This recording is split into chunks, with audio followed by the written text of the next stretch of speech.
желтоқсан құрбандарына, жаңаөзен құрбандарына ас беріп, құран оқытамыз деп отырмыз, садақа беріп отырмыз, сол қабыл болсын. Бұл енді қолымыз деп отыратын көркем шығарма жанр бойынша.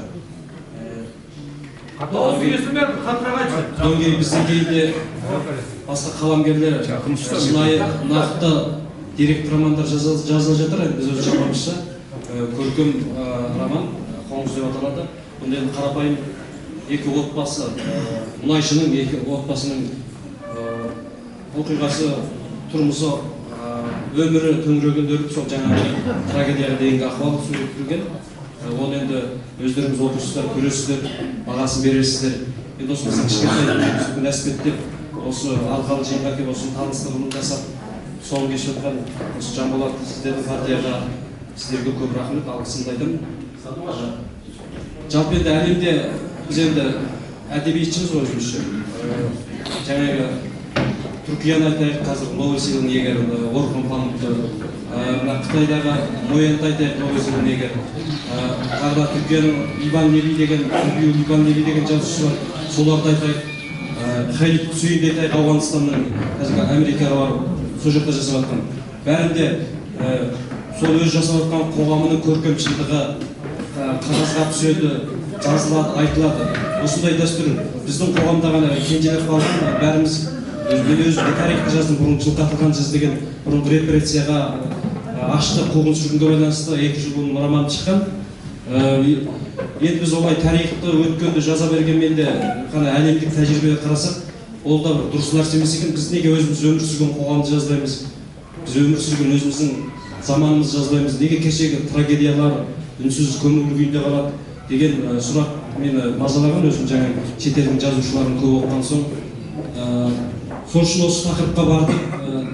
Бұл тағы кейіпкерлерді әркімді ұқсатар. Мен көркем шығарма болғасын, ол жерде нақты аталған адамдар нақты өмірдегі аты бойынша аталған жоқ, бірақ әркім өзі ұқсатып, өзі тауып алады. Өйткені ол Өзен трагедиясы деген бір ғасырдың алдында болған нәрсе емес, күні кеше 8 жыл енді толып отыр. Сондықтан енді әрбір оқырман оның ішінде кейіпкерлерді өзі әркім ұқсатыр. Бірақ ең бастысы осы аз да болса осы бір трагедияға, осы бір 21 ғасырда адамзатқа жасалған үлкен зұлмат түрі. Адамның қанын солай өзіміздің адамдардың өзімізге сондай зұлымдық жасаудай үлкен қасірет. Бұдан кейін ондай трагедия болмасын, бауыр бауырға жау болмасын, бауыр бауырға қанжар сілтемесін, және сондай трагедияны жазатын бізге нәсіп болмасын, ондай тақырыпқа бармай, ондай бір трагедияны жазатын бізге бір жаман сондай бір ситуациялар кездеспесін. Менің досыны жазу барысында біраз өзінің трагедиясы туралы жасырын емес, бүкіл интернетте, ютубта жетеді материалдар. Мәселен, Ғалым Ағалиевтің өзінің қаншама өзенді алғаш майданның соңында басталған митингіден кешегі деректі фильміне дейін хронологиялық тәртіппен бәрі тұр. Қарасаңыз, басқа да адамдардың деректі фильмдері, жаңа журналистердің бүкіл материалдар сол жерде сақталған қарап отырсам. Бірақ енді бізде бір соның көркем әдебиет үлгісіндегі дүние шықты. Мені бірінші әкелген осы неге бізде жазылмады деген дүние. Мен осы роман жазуға алып келдім, шағын болса да өздеріңіз қолдарыңызға тигенде көріп бағасын айтарсыздар.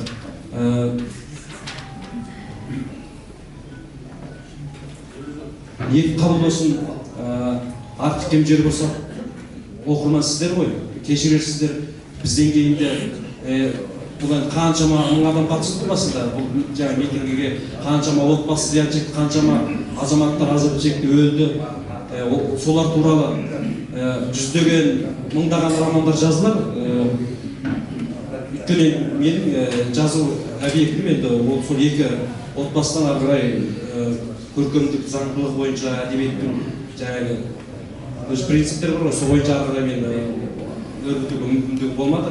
Келесі бізден кейінгі қаламгерлер, менің замандастар мүмкін ары қарай ұлғайтып жаза жатар, деректі, нақты деректі романдар жазылар. Оны енді уақыттың еншісінде. Осы ең бастысы